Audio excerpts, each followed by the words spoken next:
Resilience. What is it, you may ask? Well, in simple terms, when life knocks you down, the more resilient you are, the quicker and the stronger you get back up again. Bad things happen to all of us, and resilient people tend to deal with them quicker and move on with their lives faster than people who are less resilient. Less resilient people tend to have more stress and more anxiety in their lives with other associated issues. So it's a really valuable thing to develop. And if that sounds like you or sounds like something you could do with, then we've come up with quite a simple, straightforward system for helping you develop that and improve your resilience. There are 4 stages to this. So let's look at number 1. Number 1, awareness. When bad things happen, you need to work out what's going on. Now, it may be obvious or it might be less obvious. It might be external or it might be up here, it might be internal. But whatever it is, you need to gather as much information as possible. You need to get the evidence, research, dig down a little deeper. Don't take the first, most obvious conclusion of what's happening. If you want some help with that, we've done a previous video on problem solving that's really useful. Check that out. But whatever it is, if something bad happens to you, then you need to make sense of it. You need to work out what's going on. Number 2, thinking. Now, to help us understand how our thoughts affect us, there is a model called the ABC model, and it works like this. A stands for activating event, and that simply means something happens. B stands for beliefs, that is how we think about that thing that happened. And C is consequences, which is what we do, how we react to our beliefs on the thing that happens.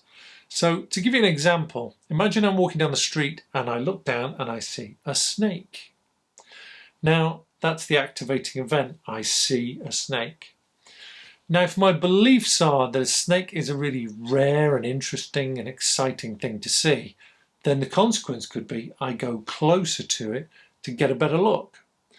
But if my belief is that a snake is an evil, dangerous thing, then I may go in the opposite direction and get as far away from it as possible. The same thing can happen to 2 different people with 2 different sets of beliefs, and they will react in very different ways. Now, we can control our beliefs to some extent. We mold them.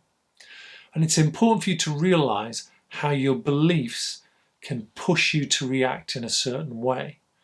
For example, we know that certain thoughts can lead us towards certain emotions. So if you feel that you've lost something, for instance, that's much more likely to make you feel sad. But if you feel someone's done something to you, then that's much more likely to make you feel angry. These thoughts, these beliefs are pushing us towards certain emotions. And we have to be careful about that, because if our emotions get too strong, they can start to take over our decision making, and we start to make choices and do things that aren't necessarily the right thing. They're just the thing that we want to do, we feel like doing at that moment, and it might be counterproductive. So it's important we understand that. And there are other traps we need to avoid. Your brain's very good at filling in the gaps and playing little games with you, so you've got to be careful about that. There are things like filtering, for instance. Filtering is where good things happen and bad things happen, but we filter out all the good things. We only focus on the bad things. And by focusing on the bad things, we think our life is just bad by ignoring those good things. Another thing we can do is called catastrophizing. Catastrophizing is simply where we take something that goes wrong in a small way and we make it bigger.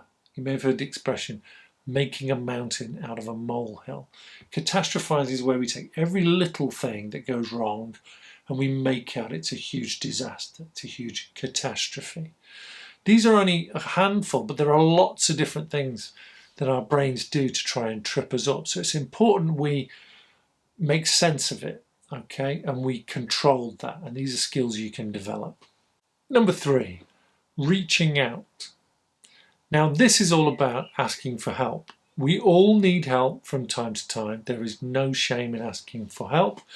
And depending on what you're going through and what your particular issue or situation is, probably your first port of call is friends and family. If you have that available to you, then I would encourage you to use it. I know it's difficult at the moment with lockdown and self-isolation, but that seems to be relaxing a little bit now. So as long as you follow the guidelines, you can go for a walk in the park with people. You can meet them in their garden. Talk to someone, that's the important thing. Even if you don't want to meet them, you can do it over the phone. You can do it face-to-face on an online session, a Zoom thing if you like. But the important thing is you ask for help. And there's nothing wrong if you've got a supportive, positive relationship with somebody and you saying to them, look, I'm struggling with a few things at the moment. Could I just have a chat? Could I just get it off my chest and see what you think? That's fine. Any friend would be happy to do that. Okay. Now, if your situation is, or your problem is bigger than that, or you're struggling with something and you don't think your friends and family, or you haven't got that support network available to you, then you need to get professional help. And again, I would encourage you, if you feel that's something you need to do, to grab it. I know there's a lot going on in the country at the moment, in the world, but they want you to do that. Don't suffer in silence. So the best port of call for that is your GP.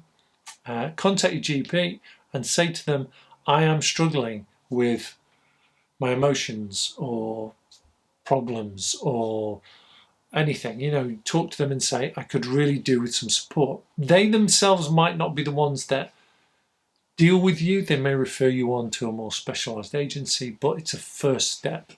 Okay. Now then, other agencies are available depending on what you're going through, so look at those. But the important thing here is don't just sit there struggling on your own. If it's starting to overwhelm you, ask for help. Number 4, getting stronger.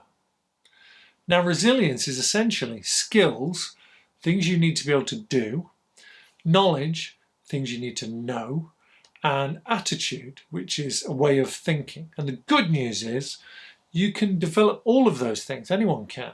So I would encourage you to do so. So look at how you solve your problems. Develop your problem-solving skills.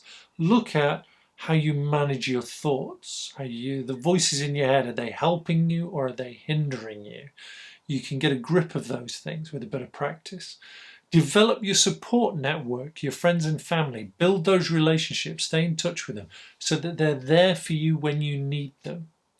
And improve your health and fitness. There's a heap of evidence that shows people who have better diets and do a bit of exercise are a lot stronger both physically and mentally. So really get involved in that. And to help you with those things, we've done a series of videos which you can check out, like this one, that cover things like managing your thoughts, problem solving. Stoicism was the last video we did, which is really good if you struggle with how you react to things mentally, your thought processes. We've done things on happiness, part 1 and part 2, how to feel happier. We've done the video on staying active in self-isolation. So there's no excuse. There's lots of resources we've put out there for you, so use them. Probably the best way to think about resilience is that, imagine you're a boxer. Boxers train in between fights so that by the time they have to get in the ring, they can take a few punches, okay? And that's what resilience is all about. Practice and develop your strength, get stronger when you feel okay, so that when something happens, you can deal with it, you can take those blows. So there you have it, 4 steps on getting more resilient. Number 1, awareness, what's going on. Number 2, thinking, making sense of what's happening to you and your thought processes around that. Number 3, reaching out, asking for help. And number 4, getting stronger. What can you do now so that the next time something happens, you can deal with it in a much better way? I hope they've been of use to you. As I said, I've raced through those things at a pace There's a lot more to it. If you want to look into it, I would encourage you to research it further. But I hope it's been of use. Until next time I see you, take care, stay safe, and goodbye.